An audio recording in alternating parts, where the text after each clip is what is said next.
Welcome to Backstage at Upstage, a presentation of Upstage lung cancer, which uses the performing arts to raise awareness and funding for lung cancer research.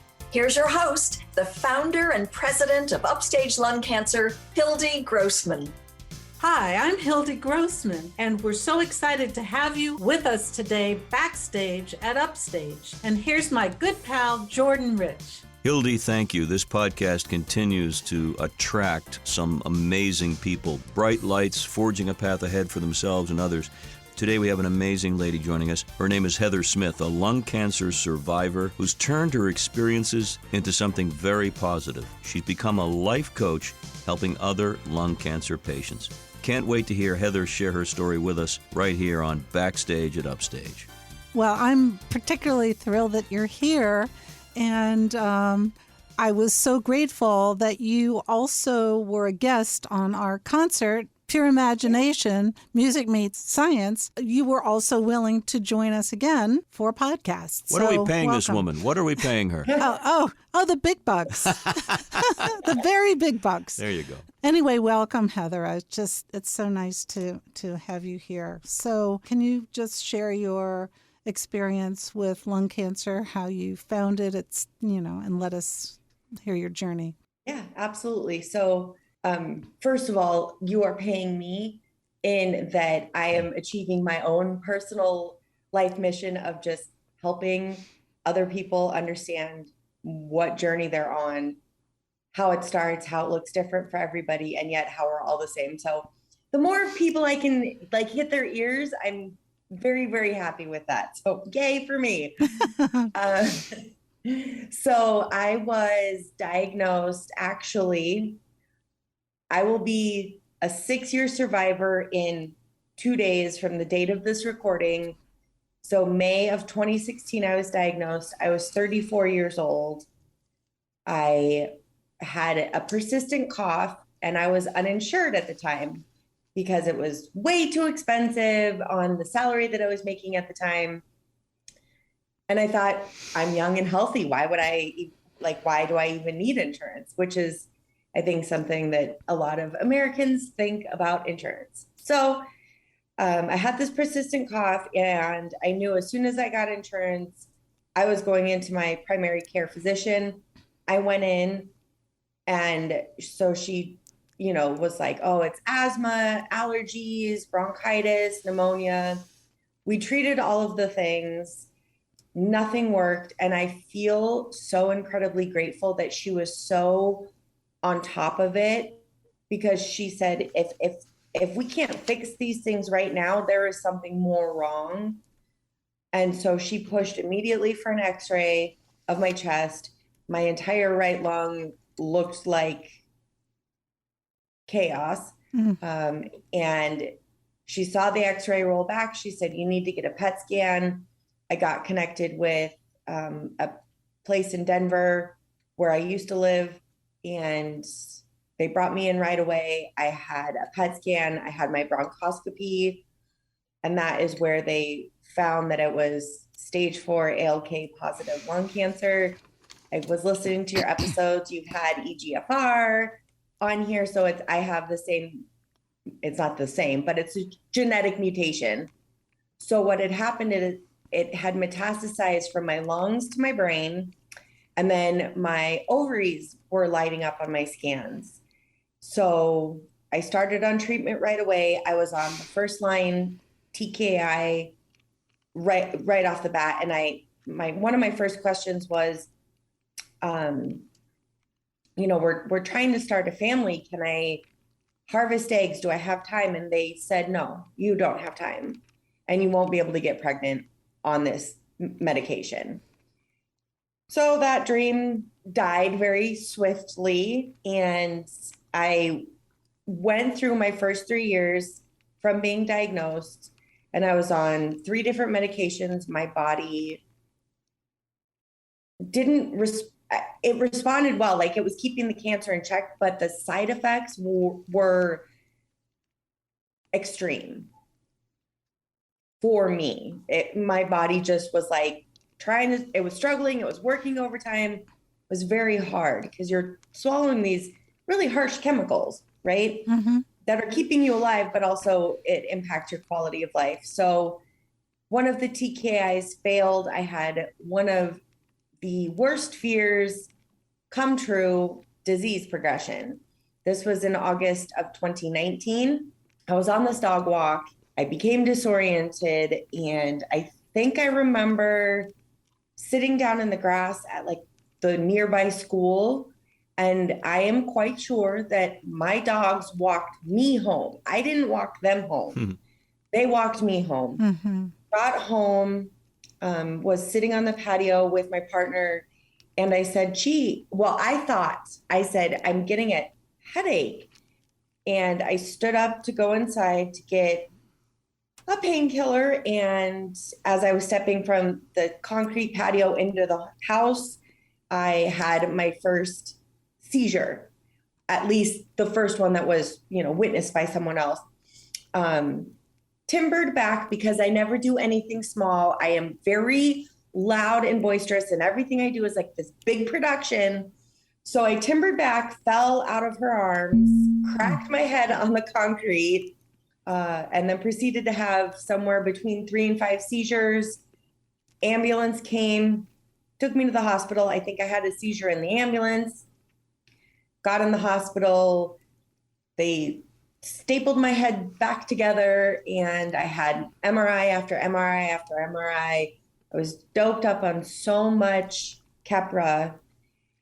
So I don't really remember that point because obviously my brain was now filled with these tumors. They just grew back. They just blossomed back. And the MRI reports basically said, they're innumerable. We can't count them. There's just too many. Oh. I woke up and cognizant enough to actually understand what had happened. I knew it was crystal clear to me that I had not been living my life right.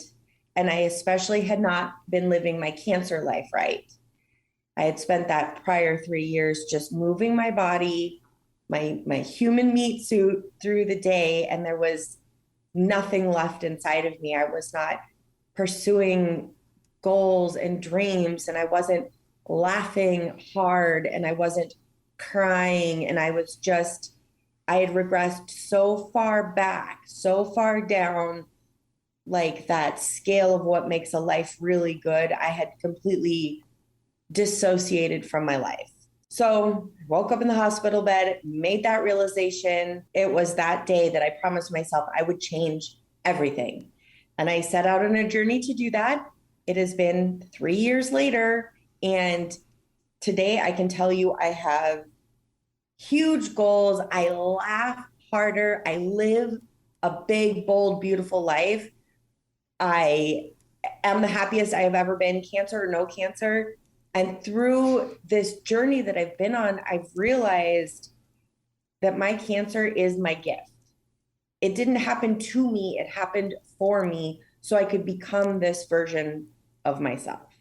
It's so interesting that you say that because I often say the same thing. When I was very lucky because my lung cancer was just found by accident and it was very early. It was just 1A. I had surgery and well, maybe some people, but I'm not the kind of person who says, well, it's just gone now. It's gone and I'm grateful, but it's just can't deny that it existed. But so much of my life is so much enriched. The people I have met, the experiences I have had, the efforts I've put forth that have made me feel good and I know have been helpful, all of that came, as a result of being diagnosed with lung cancer. So I totally get what you're saying when somebody else would say, are you crazy? But no, so. I've got a question, and first of all, you look amazing, and I love your smile, and I can tell you do things in a big way. I love that. But you've given back a lot, and that has to fuel your life. Talk a little bit about what you've done as a motivational speaker to people who are in the same boat, if you will. Joining us on the podcast is just one aspect of that. Sure. So I'm going to back up and give you a little backstory so you understand where I am today. So when I woke up in the hospital bed, I said, I have to change my life. And often we get so overwhelmed, like, well, what can I do to change? I should change everything. And I knew I just needed to change one thing at a time. That's all you can do. It's always the next best action to take. Whatever it is, it doesn't matter if it's big or small. So the promise I made to myself was I am going to do yoga for 5 minutes a day. That's it.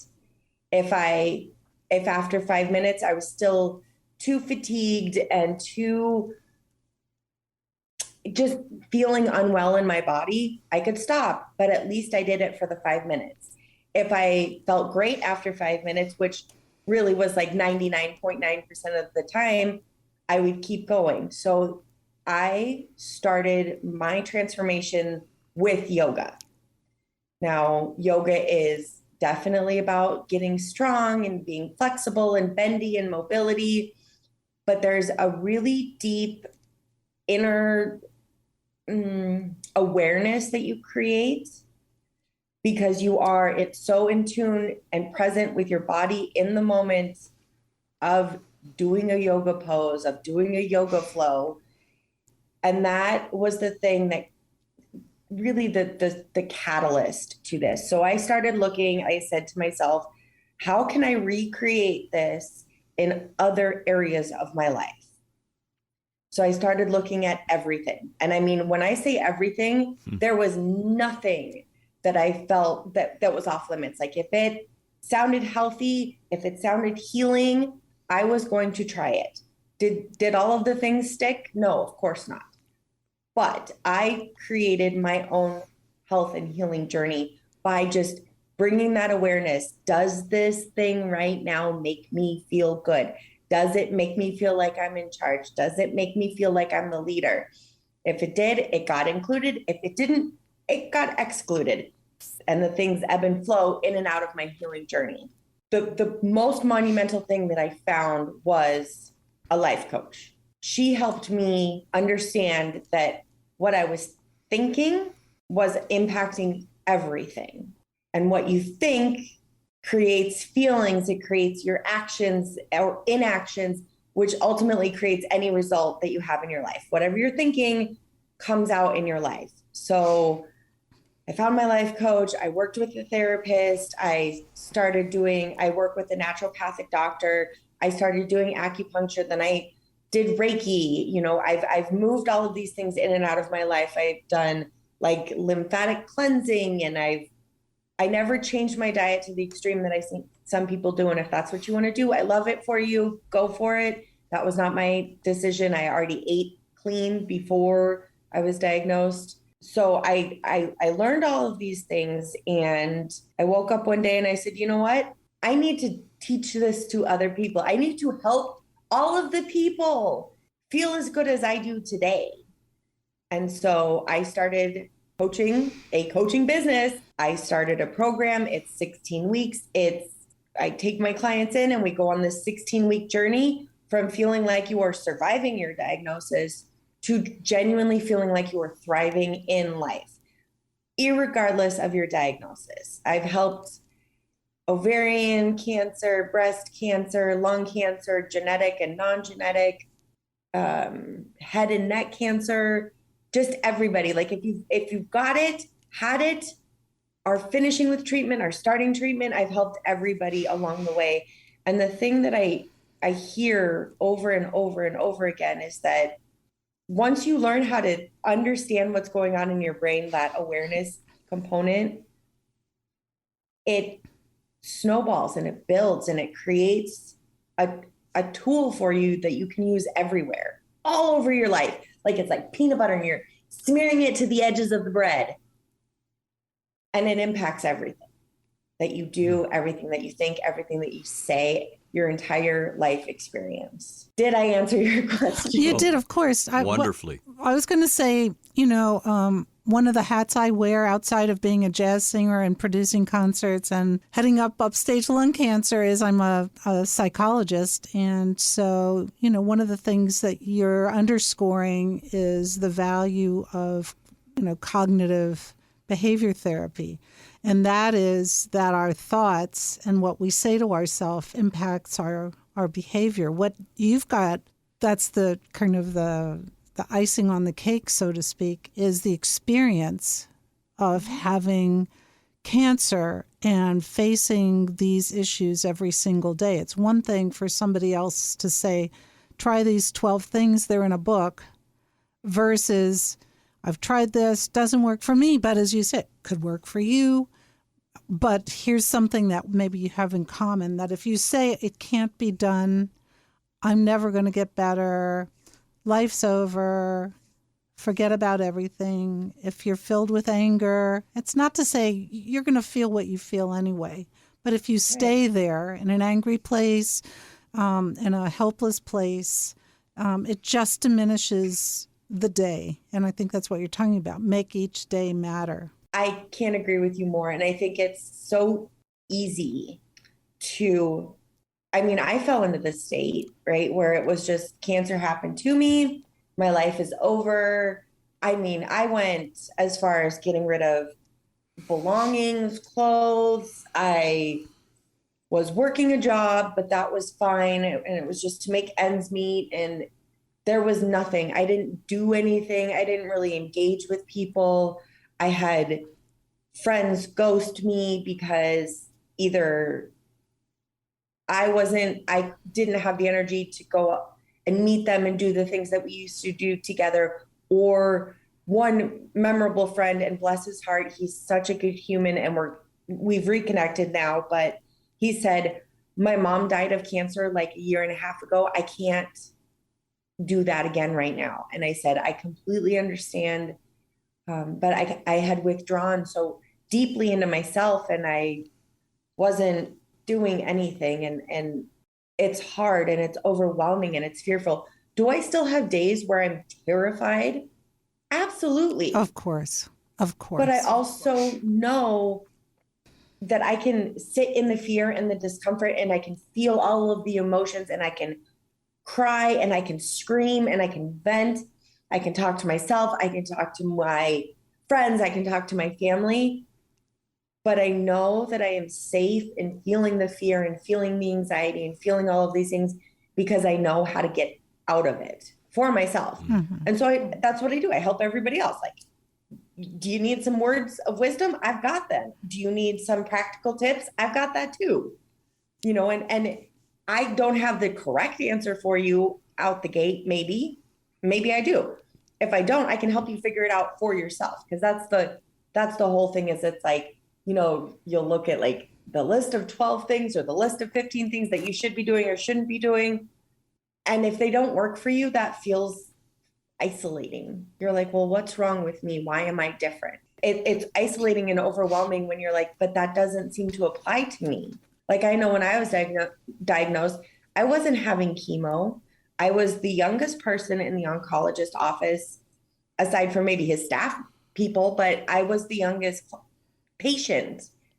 And I was like, I'm different. Like, my experience right now looks different than what people expect, what I was expecting. And I felt further alone. So having someone who's there and having a community that's there, that's like, you don't have to say all the words. We understand where you're at. Nothing has gone wrong. There's nothing wrong with you. If you want to change one thing, great. If you want to change 10 things, let's take it one thing at a time and move forward from there. Again, as you say, everybody's different. How important it is to allow yourself to have your feelings, because it's a terrible diagnosis. Somebody who says they're, not touched by having a diagnosis of lung cancer, I don't know who that person is. Once the impact of the diagnosis happens, then it is about how to live with the lung cancer. What do you do? And as you say, there are so many feelings that come up: the fear, the anger, the sense of aloneness, just all kinds of experiences. And as you say, I think having somebody else who may not have the same experience you do, but still is in the same sorority or fraternity. It's just, they get it. And so just being able to talk, because that's another thing I noticed when I started Upstage Lung Cancer and was looking for people who might want to be on our board or volunteers. I noticed two directions. One, if it was a family member of someone who had died of lung cancer, some were all the more motivated. Let me ask, let me know what I can do. I want to help. I want to be involved. The others are, I never want to hear about lung cancer again, and they go in another direction. So there's no judgment. I think we all feel what we feel, and I think we all have to do the best we can coping with life. But so I hear what you're saying. I mean, what you've started and what you're trying to do for others helps you, but it also helps others because they know you understand. And I think you're absolutely right. Like, one of the things I saw in myself is those first 3 years, I was not interested in advocating, in fundraising, in anything. I don't want to be labeled as a patient. I don't want to be in the support groups. I don't want anything to do with it. I wouldn't touch it with a 10-foot pole. After my disease progression, I was like, maybe I do need some support. And so I started exploring what are the things that do fit me, fit my personality, fit my needs, what does feel supportive to me and for me. So I've been in the advocacy, when like the White Ribbon Project launched. Heidi is my friend. We were the ones who originally like sat down together, and we got really angry and we're like, you better hang those white ribbons everywhere. Let's get these things out there. But that's not my project. That's her passion. And I love that. I love that for her. I love how passionate she is about it. That's not my gig, and that's okay. And I think people are like, well, I should be up there with memorizing statistics and being able to rattle all these things off and talking to Senate and talking to Congress. But you don't have to be. You can advocate however much you want to. There is no right or wrong degree to do it. And now, as opposed to when I was diagnosed in 2007, now there are, a lot of different lung cancer organizations. Ours is, uses music and the performing arts, and the goal is to fund early detection research, because that's going to save so many lives if we can just get it at the earliest possible time. But there are many others. And so Upstage Lung Cancer is a member of an organization called LungCan, and we're part of a consortium of organizations all over the country, from California to Maine, and that feels nice too, to be a part. And many of them have a different focus. So Right. So I hear you. And I love that when you think about it, anybody who's advocating or fundraising or doing research or everything, all of it, these are all little parts that make up a whole. And any progress in any area is progress for the whole. It's like that saying, a rising tide lifts all boats. Right.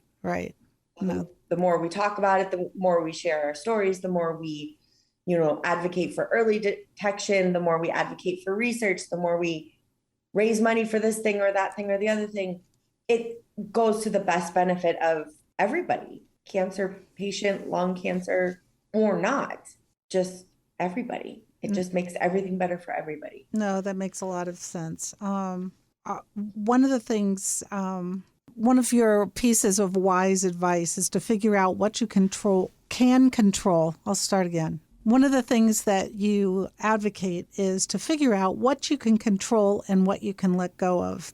And this reminds me of the serenity prayer. So clearly, if you're struggling with addictions, that's a terrible situation to be in, and painful as well. But what does that mean for you to figure out what you can control and what you cannot? Oh, this is an answer I can go really deep on. I won't, because then this podcast is going to be like an hour and a half long. You can give us the serious headlines so that we don't miss what's underneath. So I think the highlight of it is that the only person that you can control, the only thing in your life that you can control is yourself, your thoughts, understanding your thoughts, your feelings, how you choose to speak to others or don't speak to others. That is the thing that you can control. But there are strategies. You can develop a strategy for managing things like fatigue. You can create a strategy for managing scans day. Like I have a process that I go through every single time I go to scans, and every single time it works. I go in with far less anxiety and I walk out the day feeling like, you know, I did a really good job today. Maybe there's a tweak I would make here and there. So that is the thing that I can control, is how I show up to scans, knowing that I've done like my little checklist, like my own little personal checklist. That's what I can control. What the results show, I cannot control, but I can control who I am when I show up there. I also think that one of the things that I can control is understanding my energy. I know that fatigue is a real thing, whether you're a cancer patient and on active treatment or just a regular human being. We're all stressed out. We're all going all of the time. We're trying to get so many things done, or, you know, you're stuck in the deep fatigue where it's, I can't get out of my bed. I'm too tired. Taking a shower sounds exhausting. And I think one of the things that you can control here is understanding how you can use your time so you still feel productive, even if it's a low energy day. Like, for example, when I have a low energy day, I allow myself to fully rest. I will sleep in. I will go and Netflix on my couch. You know, I just finished Bridgerton and that's fine. And I'm fully allowed to do that. But when I'm resting, I'm not scrolling on social media. I'm not answering emails. I'm not sitting there thinking, well, you know, I really should scrub the bathroom and I really need to vacuum my floors and my dog needs a walk and all of these other little things. I say to myself, this is what rest feels like. I can control this. I am allowing myself to fully be in this rest period. And then when I'm feeling a little bit better, and let's say it's like, you know, I'm feeling a little tired today, but I can still do some things. That's the time for me to like fold laundry, put laundry away, those tasks that don't take up as much energy. And when I do them, I still feel productive and go to bed feeling satisfied. But I also wasn't, you know, scrubbing the floorboards with a toothbrush, which would take up far more energy. Right. So I'm controlling how I'm applying my energy and my mind over what is restful, how do I rest? And then what can I do within the scope of the energy that I have available? Well, we just want to thank you so very much for sharing your story and your experience, and you're turning, you know, a horrific situation into a life-affirming situation. And so still having cancer and still having to address all of the things that go with it are still a part of your life. But you've talked about how you, and I'm borrowing for something you've talked about, you know, you shared with this audience how you feed your mind, your body, and your spirit. And that's, it, couldn't say anything more. So thank you so much for sharing with us. And we wish you absolutely the very, very best as you go along. Thank you so much, Heather. Thank you. And is it okay if I tell people where to find me? Absolutely. Please do. Perfect. So you can find me on Instagram. If you're an Instagrammer like I am, it's my favorite place to hang out. I'm at heathers.coaching, like Heather is, Heather with an S at the end, .coaching. And then if you're on Facebook, I have a group called Living Life with Cancer. You can find me there. That's the best. Those are the best two places, the places where I'm the most active, and would be happy to talk to anyone about anything. I don't care if we're talking about the weather or, you know, how the Bucks did. I'm here for all of it. But the Celtics are doing well. She doesn't want to talk about I that. know. She does not want to talk about that. Yeah. Being from Milwaukee. Yeah, let's being not from go Wisconsin. there. Anyway, thank you again. To find out how you can join Upstage Lung Cancer in raising awareness and funding to beat lung cancer, visit our website, upstagelungcancer.org. We invite you to subscribe and download our podcast, available on all platforms. And we love reviews and ratings. After all, we're showbiz people. There's more entertainment and inspiration to come on the next podcast episode of Backstage at Upstage.